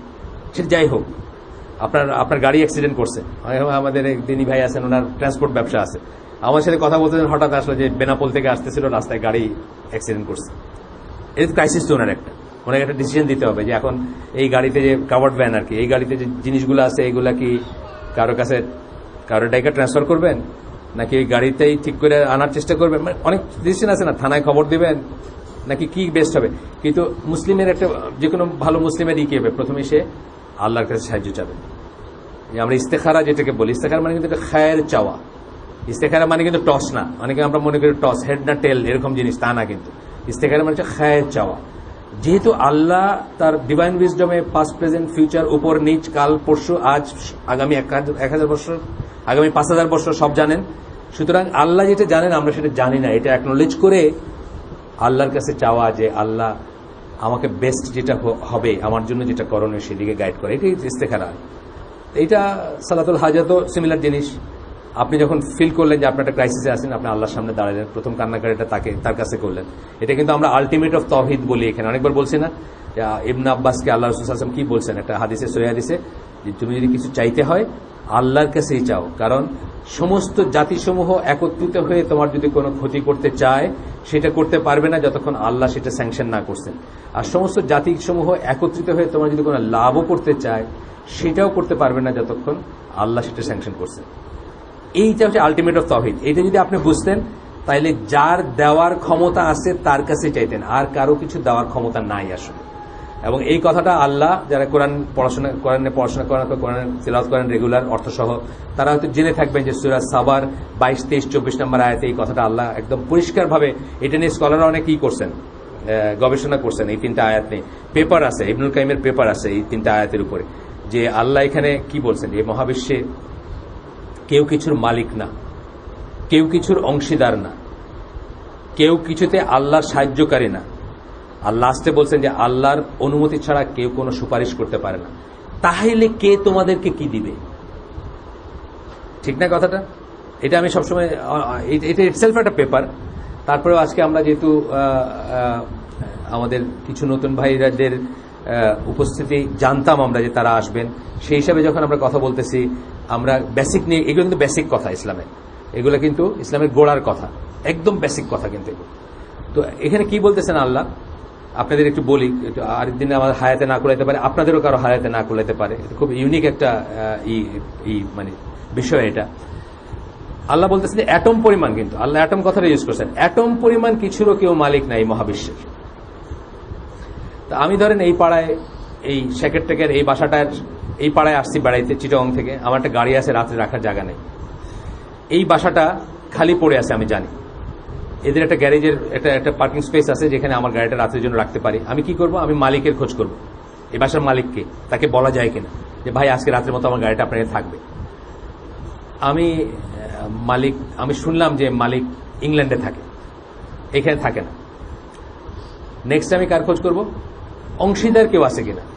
এই বাসাটা 4 ভাইয়ের, 3 ভাই লন্ডনে থাকে ধরেন, 1 ভাই বাংলাদেশে থাকে, আছে কিনা আমি এটা খোঁজ করব। সে আমারে পারমিশন দিলেও কিন্তু আমি রাখতে পারবো না, সেও তো এটার একটা অংশীদার। আমি শুনলাম যে এই মালিক বাপের 1 ছেলে, তার কোনো অংশীদার নাই, সে ইংল্যান্ডে থাকে, এখানে থাকে না। তাইলে কার খোঁজ করব, তার কোনো কেয়ারটেকার আছে কিনা। কেয়ারটেকারটাকে তার হেল্পার, তাই না? হেল্পার তো তাকে হেল্প করতেছে, এই বাসাটা টেক কেয়ার করতে হেল্প করতেছে। আমি খোঁজ করবো কোনো কেয়ারটেকার আছে কিনা। কেয়ারটেকারও না, যদি কেউ না হয়, মালিক না হয়, অংশীদার না হয়, কেয়ারটেকার না হয়, আর কারো রাইট আছে আমার এই বাসাটা যে দিবে ইউজ করতে? রাইট নাই। আল্লাহ কিন্তু এই কথাটাই বলতেছেন অন্যভাবে। আমি যে সিমিলি দিলাম একটা, কোনোভাবেই আল্লাহর সাথে কোনো কিছু তুলনীয় না, আমি যে সিমিলি করলাম যাতে আপনাদের বুঝতে সুবিধা হয়। আল্লাহ বলতেছেন যে মহাবিশ্বের একটা অ্যাটমের কেউ মালিক না, কেউ অংশীদার না, কেউ হেল্পারও না কোনো কাজে আল্লাহ। তাহলে কারো রাইট নেই আপনাকে কিছু দেয়, দিতে পারেই না আল্লাহর ইচ্ছা ছাড়া বা আল্লাহর কমান্ড ছাড়া। সুতরাং আর কারোর কাছে চাওয়ার কোনো মিনিং নেই। আর শাফায়াতের কথা বলে অনেক সময় চাবে, ওটা আল্লাহ বলতেছেন যে আল্লাহর পারমিশন ছাড়া শাফায়াত করতে পারবে না কেউ। সূরা বাকারার 255 নম্বর আয়াত, আয়াতুল কুরসি যেটাকে বলি আমরা, সেখানেও আছে। এখানে কথাটা আবার রিপিট হয়েছে, আরেকভাবে আসছে যে যার ব্যাপারে শাফায়াত করতে চাবেন শুধুমাত্র কিয়ামতের দিন, যার ব্যাপারে শাফায়াত করার প্রশ্ন আসবে তার ব্যাপারে পারমিশন লাগবে, যিনি করবেন তারও পারমিশন লাগবে। এই 2টা পারমিশন একত্রিত হলে শাফায়াতের প্রশ্ন আসবে কিয়ামতের দিন। তাহলে আমরা মানুষের মুখাপেক্ষি হওয়ার কোনো রিজন নাই। এই যে আমরা অন্য ল্যাঙ্গুয়েজে একদিনে 17 বার সালাতের ভিতরে বলি, আমরা বলি ইয়াকা না'বুদু বা ইয়াকা নাস্তাইন। ইয়াকা নাস্তাইন কথাটার মানে হচ্ছে যে আমরা কেবল তোমারই কাছে চাই, তোমারই ইবাদত করি আর শুধু তোমার কাছে চাই, আর কারো কাছে চাই না। এটা অনেক বড় একটা কথা এবং এটা আলটিমেট অফ তাওহীদ। এটা অ্যাচিভ করা খুব কঠিন, সহজ না। এটা একদিনে হবে না, এটা আস্তে আস্তে আস্তে আস্তে নিজেকে মানে ট্রেন আপ করলে, তারবিয়া তাসফিয়া ট্রেনিং আছে ইসলামের, সেগুলো নিলে তারপরে একদিন আপনি পারবেন। এবং ওই অবস্থায় গেলে তখন আলী রাদিয়াল্লাহু আনহুকে বলছি আপনাদেরকে আগে গল্পটা, যে আয়েশা ওই যখন রাষ্ট্র ক্ষমতা পরিচালনা করতেন তখন আয়েশা বলতেছে কেউ যে আপনার এগেইনস্টে তো ষড়যন্ত্র হচ্ছে, আপনাকে হত্যা করতে চায় মানুষ। ট্রু, এটা হচ্ছিল এবং তাকে হত্যাই করা হয়েছিল। উনি তখন বলছেন যে আমার জন্য প্রোটেকশনের ফেরেশতা আল্লাহ নির্ধারণ করে দিয়েছেন, সেগুলাকে যতদিন উইথড্র না করছেন আল্লাহ, সেই ফেরেশতা বা ফেরেশতা সমূহকে যতদিন উইথড্র না করছেন ততদিন আমার কোনো ক্ষতি কেউ করতে পারবে না। আর যেদিন আল্লাহ উইথড্র করে নেবেন সারা দুনিয়া আমাকে সাথে রক্ষা করতে পারবে না। এটা হচ্ছে আলটিমেট অফ তাওহীদ। এটা ইজি না, এটা ডিফিকাল্ট, কিন্তু এটা অ্যাচিভেবল, এটা অসম্ভব না। আমি আমাদের এই সাধারণ মানুষের ভিতরে অনেক মানুষের দেখছি কারো কাছে কখনো সে কিছু চায় না, কেউ কিছু দিতে পারবে বলে সে মনে করে না। এটার কি এটার বহিঃপ্রকাশ হবে কিভাবে? আপনি কারো কাছে কিছু চাবেন না, আপনি কারো, এটা অত্যন্ত বড় একটা মানে কি বলে পজিশন, এটা সবাই অ্যাচিভ করতে পারবো আমরা এমন কোনো কথা নেই, বাট এটা আল্লাহর খুব প্রিয় একটা ব্যাপার। আপনি কারো কাছে কিছু চান না, সাহায্য চান না। সেদিন সূরা জিন আপনারা দেখে নেন, সূরা জিনের একটা দেখতে গিয়ে আমি প্রথমবার রিয়েলাইজ করলাম যে এই দলিলটা ওইখান থেকে আসছে যে মসজিদের ভিতরে কিছু চাইতে হয় না। আমরা অনেক সময় বলি না, মানুষজন মসজিদের ভিতরে দেখবেন দাঁড়ায় পড়ে, তারপরে ভাই আমার মেয়ের একটা বিয়ে আছে, মুসল্লি ভাইয়েরা যে যা পারেন এই করে, এটা কিন্তু অত্যন্ত গর্হিত একটা জিনিস। এবং যারা এটা জানেন তারা কিন্তু বলবেন যে মসজিদে আপনার বাইরে গিয়ে এই করেন। মসজিদের ভিতর আল্লাহ ছাড়া কারো কাছে কিছু চাওয়াটা সূরা জিনের এই আয়াতে নিষেধ করা হচ্ছে, এবং ওইটা থেকে স্কলাররা দলিল নেন যে মসজিদের ভিতরে কিছু চাইতে হবে না বা চাওয়া যাবে না। এমনকি এই ধরনের জিনিসও না, যেটা ধরেন এলসমার একজন মুসলিমকে বললে তার মন গলবে বা আপনাকে সাহায্য করবে, করা উচিত। একজন মেয়ের বিয়ে দিতে পারতেছে না টাকা পয়সার জন্য, যদি সেটা হারাম কিছু না হয়, হালালের উপর হয়, আমাদের সাহায্য করা উচিত তাদেরকে, কিন্তু মসজিদের ভিতরে চাওয়াটা নিষিদ্ধ বা নিষেধ আর কি। আসেন, প্রথম কথা কি নেইবারদের ব্যাপারে, আপনার নেইবাররা আপনার থেকে সেফ থাকবে। সেফ থাকবে বলতে খালি আপনি তাদের মাথায় বাড়ি মারবেন এইটা না, কিন্তু সেফ থাকতে কি তার সম্পদ, তার ইজ্জত, তার লাইফটা হলো ফিজিক্যাল পিটাপিটি, তাই না? ফিজিক্যালি তারা আপনার মারপিট করবেন না, তার উপরে ফিজিক্যাল যে সমস্ত উৎপাদগুলো আছে, শুধু মারপিট না, আপনার এখানে কাটা দিয়ে রাখলেন, বেটা যাওয়ার সময় সব আছে না, রাসূল সাল্লাল্লাহু আলাইহি ওয়াসাল্লাম কি করছে মানুষ শোনা যায় গল্পে, আপনি এখানে কাটা দিয়ে রাখলেন, আপনি এমন একটা কিছু করলেন যে এটা আরো সুবিধা হবে, এইগুলোর থেকে নিয়ে সব আসবে তার লাইফের উপরে। যেগুলো সম্পদের উপরে কি আসবে, আপনি তার আইল ঠেললেন, বেড়াটা একটু ওই দিক দিয়ে বাড়ায় দিলেন, এগুলো সম্পদের উপর না। সে ঘুমায় থাকে, একটু ফজরের নামাজ পড়ে আবার একটু শোয়, উঠে দেখবে তার পেঁপেগুলো সব নাই, করে না? গ্রামে করে, খুব করে। ফল ফসল, হাঁস মুরগি, এগুলোর তো গ্রামে খুব হয়, মানে গ্রাম বাংলায় খুব হয়। অবশ্য দুই দিকেরই কারণ থাকে। অনেক সময় দেখা যায় যে নেইবার সে জীবনে কারো কিছু দিয়ে খায় না, মানে আপনি যদি দিয়া খান তাহলে দেখবেন অর্ধেক উৎপাদ কমে গেছে। এটা আমাকে ফজলুল হক ভাই বলছিলেন, যে তার গ্রামের কথা বলছেন, ওনার বাড়ি বোধহয় ফেনী, নোয়াখালী, ওইদিকে কোথাও। উনি বলছেন ঢাকা ইউনিভার্সিটির টিচার ছিলেন, উনি রিটায়ার করছেন, ফুল প্রফেসর ছিলেন। তো উনি বলতেন যে কেউ জাকাতটা পর্যন্ত দেয়, আমি শিওর যে জাকাতটাও যদি দিত মানুষে তাদের প্রপার্টি পাহারা দিত। কিন্তু এখন দেখা যায় ডাকাতি হইতেছে, পাশের বাড়ির লোকেও তাকায় দেখে না, ডাকাতি আছে তো যাক কি আছে, দিয়া খায় না মানুষ, বুঝছেন না? কিন্তু আগে কি ছিল, এই ঢাকা শহরে, আমি তো আমার জন্মের আগে থেকে আমার আব্বা আম্মা ঢাকায়, এই ঢাকা শহরে আমরা যে বাসাগুলো আগে থাকতাম ধরেন 60s-এ, সেগুলো ল্যান্ডেড প্রপার্টি ছিল, মানে বাসার উঠান ছিল, বাসা ছিল, বুঝছেন না? ওগুলো অ্যাপার্টমেন্ট ছিল না। তো বাসার ওয়াল ছিল, একই বাড়িওয়ালার হয়তো পাঁচটা বাসা ভাগ হয়েছে ওয়াল দিয়া। এই বাসায় কিছু রান্না হলে পাশের বাসায় অলওয়েজ যাইতো। ওই যে দেখছিলেন না রাজাসটা, ওইটা জবাই করছি, মানে ওইটার একটু তরকারি আপনার, বুঝছেন না? এই জিনিসগুলো উঠে গেছে, যে দিয়া খাইলেই কিন্তু চুরিটাও কম হইতো। আমি বলতেছি এটা এক ওয়ে, ওয়ান ওয়ে জিনিস না, বোথ ওয়ে জিনিস আর কি। আপনি যদি জাকাত দিতেন, আপনি যদি দিতেন, মানে জাকাত তো ফরজ, জাকাত কোনো দান না। জাকাত দিয়ে আপনার ফিল করা, গ্রেট ফিল করা কিছু না, এটা আল্লাহর পয়সা, এটা আপনার পয়সা না। এটা নেওয়া, এটা খাওয়া আপনার জন্য হারাম, এটা রাখা আপনার জন্য বার্ডেন, যতদিন রাখছেন। এইটা দিয়ে আমরা অনেক সময় ফিল করি যে, কিন্তু এইটাও যদি দিতেন, ফজলুল হক ভাইয়ের বক্তব্য ছিল এইটাও যদি দিতেন, জাকাত এবং গোসর, তাহলে অন্য মানুষ আপনার প্রপার্টি প্রোটেক্ট করতো, চুরি করা তো দূরে থাক। তো এইগুলা আসলে বোথ ওয়েই। আসেন আমরা হাদিস পড়ি, বুখারী মুসলিমের হাদিস। প্রথমটা আবু হুরায়রা রাদিয়াল্লাহু আনহুর বর্ণনায় আল্লাহ রাসূল সাল্লাল্লাহু আলাইহি ওয়াসাল্লাম বলতেছেন, আল্লাহর কসম, সে বিশ্বাস করে না, সত্যিকার অর্থে বিশ্বাস করে না, ট্রুলি বিলিভার না আর কি। আল্লাহর কসম সে বিশ্বাস করে না, আল্লাহর কসম সে বিশ্বাস করে না, সত্যিকার ভাবে বিশ্বাসী না আর কি। এই কথা 3বার বলছেন আল্লাহ রাসূল সাল্লাল্লাহু আলাইহি ওয়াসাল্লাম। তারপরে বলছেন, সাহাবীরা জিজ্ঞেস করছেন কে? আল্লাহ রাসূল সাল্লাল্লাহু আলাইহি ওয়াসাল্লাম বলছেন, যেটা বেশি ইম্পর্টেন্ট ব্যাপার হয়তো ওইটাকে এইভাবে স্ট্রেস করাটা সুন্নাহ, সো দ্যাট অনেক সময় একটা খুতবায় বা একটা হালাকায় একজন মানুষের হয়তো অ্যাটেনশন আসতেছে না আপনার দিকে, একটা কথা রিপিট হইলে সে চিন্তা করবে কি ব্যাপার, রিপিট করতেছে কেন, তাই না? মানে দেয়ার আর চান্সেস যে একবারে গেল না, 2বারে 3বারে তো যাবেই। ভয়েস রেজ করারও কিন্তু এইটা একটা কারণ। আল্লাহ রাসূল সাল্লাল্লাহু আলাইহি ওয়াসাল্লাম কিন্তু ভয়েস রেজ করে খুতবা দিতেন, চেহারা লাল হয়ে যেত। এটা একটা কারণ যে যাতে অ্যাটেনশনটা থাকে ওইদিকে। তারা জিজ্ঞেস করলেন, ইয়া রাসূলুল্লাহ, কে, কার কথা বলতেছেন আপনি যে বিশ্বাসী না? আল্লাহ রাসূল বললেন যে যার কুকর্ম থেকে বলছেন, মিসচিফ, যার কুকর্ম থেকে তার প্রতিবেশীরা সেফ না, নিরাপদ না। হাউ মেনি টাইমস আপনার মনে হয় যে এই বাসার এসির পানিটা টুপ টুপ টুপ টুপ করে আসে না, এসব আসে না? ঢাকা শহরে হয়তো ইটা আলাদা, ওই যে আমি বললাম যে তার তার বড় হাইফাইয়ের আওয়াজে আপনি ঘুমাইতে পারেন না। এখানে হয়তো নেবারহুডের অনিষ্টটা কুকর্মটা আলাদা। এসির পানিটা টপ টপ টপ টপ করে পড়ে আপনার। আমাদের একটা ফিতনা চলতেছে, I happen to B the president of আমাদের ওই কি বলে অ্যাপার্টমেন্ট কমপ্লেক্স। আমাদের অ্যাপার্টমেন্ট কমপ্লেক্সের সামনের দিকে পেছন দিকের ভিতরে একটা বড় ভয়েড স্পেস আছে, ইচ্ছা করে রাখছে বাতাসের ইসের জন্য, সার্কুলেশনের জন্য। মাইন্সে 1, 2, 3, 4, 5 পর্যন্ত আছে, মানে 1 বলতে 2 তলা থেকে শুরু আর কি, ফার্স্ট ফ্লোর থেকে। সব ফ্লোর থেকে আমার ধারণা যে এটাকে গার্বেজ জ্ঞান করে সব জিনিসগুলো ফালায়। আর কতদিন পরেই আলাদা করে লেবার ডেকা বা আলাদা করে পয়সা দিয়ে বা আলাদা করে তোয়াজ করে মানুষের এটা সাফ করাইতে হয়। তা নাহলে এইটাতে রেইন ওয়াটার জমে যাওয়ার যে জায়গাটা আছে, একটা গ্রেটিং আছে, ওইটা চোখড হয়ে যায়, পানি টানি জমে যায়, মানে একটা মেস। অথচ সবাই কিন্তু এখানে বড় বড় মানুষে কিনছে এখানে অ্যাপার্টমেন্ট। আমরা তো পৈতৃক সূত্রে পাইছি, কিন্তু বাকিরা বড় বড় মানুষরা কিনছে। মানে একটা মেডিকেল কলেজের একটা ডিপার্টমেন্টের হেড, একটা মেডিকেল কলেজের প্রিন্সিপাল, 2 ভাই তারা, মানে দুই জায়গায় ছিল। ওনারা করেন বলে আমি তো জানি না কে করে।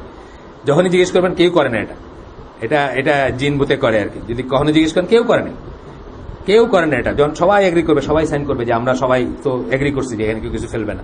কিন্তু একবার যে পরিমাণ গার্বেজ, এবং গার্বেজের ভিতরে কি না আপনার কোকা কোলার বোতল থেকে শুরু করে বিস্কুটের প্যাকেট থেকে শুরু করে আপনার এনিথিং এন্ড এভরিথিং পাবেন। তো এখন বড় বড় মানুষরা, এইটাই হচ্ছে যে এমনও হয়েছে যে আমার শ্বশুর বাড়িটা তো শাশুড়ি যেখানে থাকেন ওটা নিচের তালা। এমনও হয়েছে যে উপর থেকে একটা ময়লা ফেলছেন, ওটা আলটিমেটলি এইভাবে রেইনবো শট হয়ে, মানে বাতাসে হোক বা যে কারণে হোক আইসা ওই জানলার গ্রিলে অর্ধেক লাগে আছে আর অর্ধেক গেছে ওইখানে। ধরেন আমের চোকলা ফেলছে, আমার চোকলার একটা লেগে আছে ওইখানে, বাকিটা নিচে গেছে। এটাও হয়েছে। এইটা হচ্ছে উৎপাত, যেটাকে এটা শহরের উৎপাত। গ্রামের উৎপাত এক ধরনের, শহরের উৎপাত আরেক ধরনের। যে আপনার উৎপাত থেকে আপনার নেইবাররা সেফ না হলে আপনি ততক্ষণ পর্যন্ত বিশ্বাসী না, কমপ্লিটলি বিশ্বাসী না। আয়েশা রাদিয়াল্লাহু আনহার বর্ণনা একটা হাদিস আসতেছে, এটা বুখারীর হাদিস। আগেরটা আমরা যেটা পড়লাম বুখারী মুসলিমের হাদিস, এখনকার যেটা পড়তেছে এটা বুখারীর হাদিস।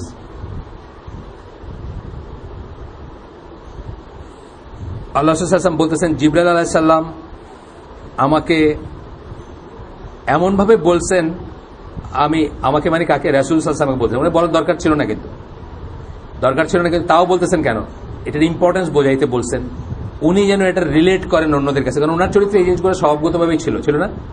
আল্লাহ রাসূল সাল্লাল্লাহু আলাইহি ওয়াসাল্লামের চরিত্রে এই জিনিসগুলোর ত্রুটি ছিল না, কিন্তু বলার কারণ কি? এটার ইম্পর্টেন্স বোঝাইতে। তো আমাকে এতবার বলছেন নেইবারদেরকে যেন আমি আজান, জাস্ট থিওরিটিক্যাল ওয়াক্ত হইল আর কি। আমরা শেষ করে দেবো ইনশাল্লাহ, 5 মিনিটের ভিতরে শেষ করে দেব। তারপরে যারা নবীনগর যেতে চান তারা ইনশাল্লাহ নবীনগর যাবেন। আমাদের যে ট্রান্সপোর্ট আছে সেটা হইলো, না হইলে যাদের ট্রান্সপোর্ট আছে তারা আমরা 2-3 করে নিয়ে যাব, যাদের জন্য পারবো ইনশাল্লাহ। মঞ্জুর এলাহি ভাইয়ের খুতবা আজকে ওখানে। এতবার আমাকে রিকমেন্ড করছেন নেইবারদেরকে ভালো ট্রিট করার জন্য, until I thought he would order me to treat them as my years. এই যে বললাম উত্তরাধিকারী হিসাবে ট্রিট করার, আমি ভাবছি, আনটিল মানে এতবার বলছেন যে আমি ভাবছি, আসলে কিন্তু বলেন নাই এটা করতে। আমি ভাবছি তিনি কি আমাকে অর্ডার করবেন যে নেইবাররা যে আমার প্রতিবেশীরা আমার উত্তরাধিকারী হবে। এটা করেন নাই অর্ডার, কিন্তু রাসূল সাল্লাল্লাহু আলাইহি ওয়াসাল্লাম ভাবছেন, মানে এত স্ট্রেস করার পরে ভাবছেন। এই কথাটা আমি বলতেছিলাম যে সাহাবীদের ভিতরে অনেকে মনে করতেন যে পরে কি এটা বলা হবে নাকি, বা এরকম আসবে নাকি, এরকম কথা আমি পড়ছি অন্য জায়গায়, অন্য লিটারেচারে। এটা পড়লাম আমার বুখারীর হাদিস। বুখারীর 8টা হাদিস পড়ি আমরা। আল্লাহ রাসূল সাল্লাল্লাহু আলাইহি ওয়াসাল্লাম বলতেছেন,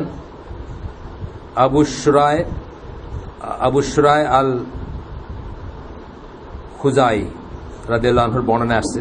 এর নামটা একটু এক্সেপশনাল নাম, খুজাই। নামটা আমি হয়তো আগে শুনি নাই, লাস্ট নেমটা বিশেষ করে।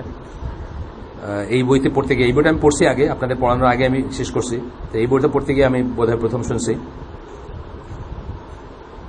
এনিওয়ান হু বিলিভস ইন আল্লাহ, যে কেউ যে আল্লাহ বিশ্বাস করে, অ্যান্ড দ্য লাস্ট ডে, এবং শেষ বিচারের দিনে, এই দুইটা একটা কাপলেট, মানে মানে কি বলবো, একটা কাপল অফ আর কি বলে ফ্রেজ বলতে পারেন, একসাথে আসে সবসময়, আল্লাহ এবং আখেরাত।